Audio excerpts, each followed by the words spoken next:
அனைவருக்கும் காலை வணக்கம். நம்ம இப்ப இங்க பார்க்க போற தலைப்பு பார்த்தீங்கன்னு சொன்னா இலக்கணம்.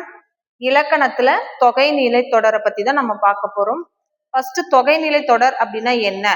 தொகைநிலை தொடர் அப்படிங்கிறது சொற்களுக்குள்ளேயோ சொற்களுக்கு இடையிலையோ அல்லது வாக்கியத்தினுடைய அமைப்பிலேயோ சில சொற்களோ உருபுகளோ மறைந்து வருவது, அதாவது தொக்கி வருவது.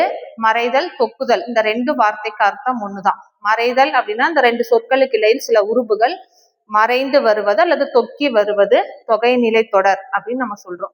இந்த தொகைநிலை தொடர் பார்த்தீங்கன்னா சில வகைகள் இருக்குது. அதுல பாத்தீங்கன்னா 6 வகையா பிரிச்சிருக்காங்க. ஒண்ணு பாத்தீங்கன்னா வேற்றுமை தொகை, வினை தொகை, பண்பு தொகை, உவமை தொகை, உண்மை தொகை, அன்மொழி தொகை அப்படின்னு சொல்லி 6 வகையா பிரிச்சிருக்காங்க. ஃபர்ஸ்ட் நம்ம இப்ப இங்க பார்க்க போற தலைப்பு பாத்தீங்கன்னா 2. ஒண்ணு வேற்றுமை தொகை, வினை தொகை. வேற்றுமை தொகையில பாத்தீங்கன்னா 8 வகை இருக்கு. முதல் வேற்றுமை, இரண்டாவது வேற்றுமை, மூன்றாவது வேற்றுமை, நான்காவது வேற்றுமை, ஐந்தாவது வேற்றுமை, ஆறாவது வேற்றுமை, ஏழாவது வேற்றுமை, எட்டாவது வேற்றுமைன்னு சொல்லி 8 வகையா வேற்றுமை தொகையை பிரிச்சிருக்காங்க. இதுல முக்கியமான விஷயம் என்ன, ஃபர்ஸ்ட் வேற்றுமை தொகையில முதல் வேற்றுமை எழுவாய் வேற்றுமை. இதற்கு உருபு கிடையாது. கடைசியா இருக்கிற 8வது வேற்றுமை விழி வேற்றுமை. அதுக்கு பாத்தீங்கன்னு சொன்னா உருபு கிடையாது. அப்ப இடைப்பட்டதா இருக்கிற 2வது வேற்றுமையிலிருந்து 7வது வேற்றுமை வரைக்கும் உருபுகள் இருக்கு, அதாவது எழுத்துக்கள் இருக்குது. ஐ, ஆல், பூ, இன், அது, கண். இதுதான் 2வது வேற்றுமையிலிருந்து 7வது வேற்றுமை வரைக்கும் இருக்கிற உருபுகள். இந்த உருபுகள் சொற்களுக்கு இடையில் மறைந்து வரும். இப்ப நம்ம எடுத்துக்காட்டா சொல்றோம். 2வது வேற்றுமைக்கு ஒரு எடுத்துக்காட்டு சொல்றோம். இது என்னது? ஐ அப்படிங்கிற உருபு மறைந்து வரும். அப்ப ஐங்கிற உருபு மறைந்து வரப்ப அதனுடைய எடுத்துக்காட்டு பாத்தீங்கன்னா வீட்டை கட்டினான், வீடு கட்டினான். அந்த வீடு கட்டினான் அப்படிங்கிற விஷயத்துல நம்ம விளக்கமா விரிவா சொன்னோம்னா வீட்டை கட்டினான். அப்ப அதுல என்னது? டை என்கின்ற ஐ என்கின்ற 2வது வேற்றுமை உருபு மறைந்து வரும். அதுக்கு அடுத்தது பாத்தீங்கன்னா 3வது வேற்றுமை ஆல். ஐ, ஆல். அந்த ஆல் அப்படிங்கிறது அவனால் எழுதப்பட்டது. எடுத்துக்காட்டு நம்ம சொல்றோம் அவனால் எழுதப்பட்டது அப்படிங்கிறப்போ அவன் எழுதினான் சுருக்கம்.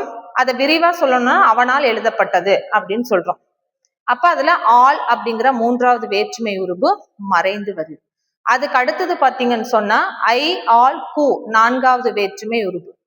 பள்ளி சென்றான். நம்ம எப்படி சொல்லுவோம் விளக்கமா சொன்னா பள்ளிக்கு சென்றான். அப்போ அங்க 4வது வேற்றுமையாகிய கூ அப்படிங்கிறது மறைந்து பள்ளி சென்றான். அடுத்தது பாத்தீங்கன்னா இப்ப 2வது வேற்றுமை, 3வது வேற்றுமை, 4வது வேற்றுமை பார்த்துட்டோம். ஐ, ஆல், கூ. இன் 5வது வேற்றுமை இன். அவனின் கண், அவன் கண், அவனின் கண். அப்ப அந்த இடத்துல என்ன சொல்றோம்? அவனின் கண்ணுங்கிறது விளக்கமா சொல்றதை விட ஷார்ட்டா சொல்றப்போ அவன் கண், அவன் கண், அவனின் கண் விளக்கமா சொன்னோம்.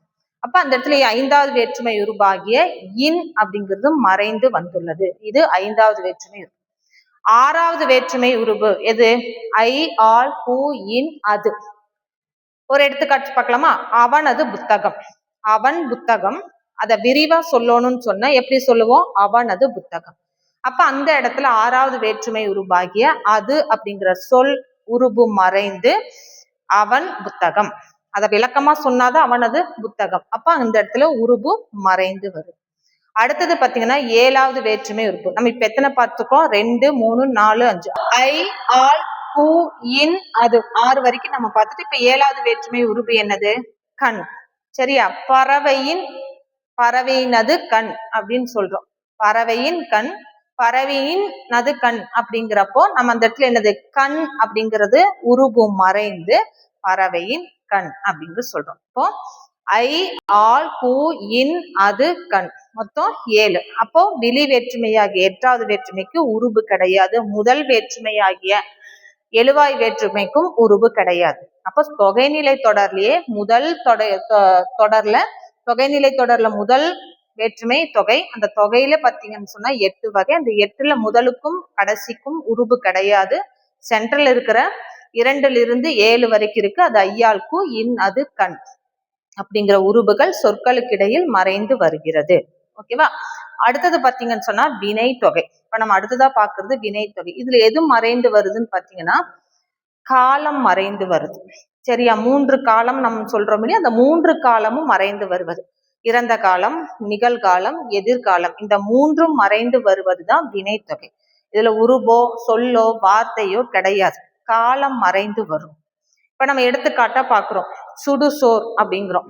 அப்படின்னு என்ன அர்த்தம்? சாப்பாட்டினுடைய தன்மை சுடுசோர். அல்லது ஊறுகாய், அலைகடல் இப்படி நம்ம சொல்லோம்னு சொன்னா, இப்ப அலைகடல் அப்படிங்கிறது என்னது? அதனுடைய தன்மை என்னது? காலம் மாறினாலும் அதனுடைய தன்மை மாறாது, அல்லது காலம் மறைந்து வரும் அது சொல்லு. அப்போ எப்படி சொல்லுவோம்? அலைகடல், அலைகின்ற கடல், அலையும் கடல். அதனுடைய தன்மை என்னது? நிகழ்காலத்திலையும் அதுதான் நடந்தது, இறந்த காலத்திலையும் அதுதான் நடந்தது, நிகழ்காலத்திலையும் அதுதான் நடந்துட்டு இருக்கு, எதிர்காலத்திலும் இனி அதனுடைய தன்மை மாறாது.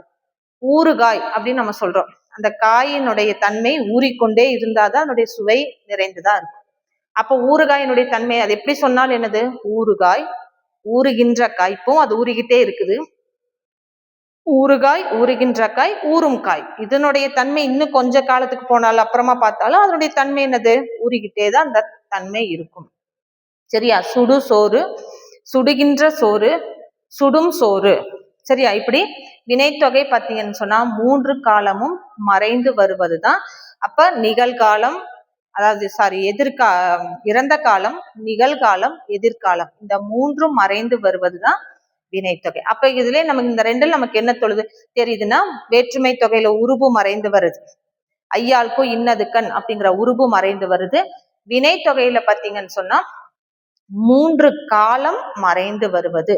இதை தொடர்ந்து இருக்கிற பண்பு தொகை, உவமை தொகை, உண்மை தொகையை நம்ம இனி அடுத்துதான் பார்க்கலாம். நன்றி, வணக்கம்.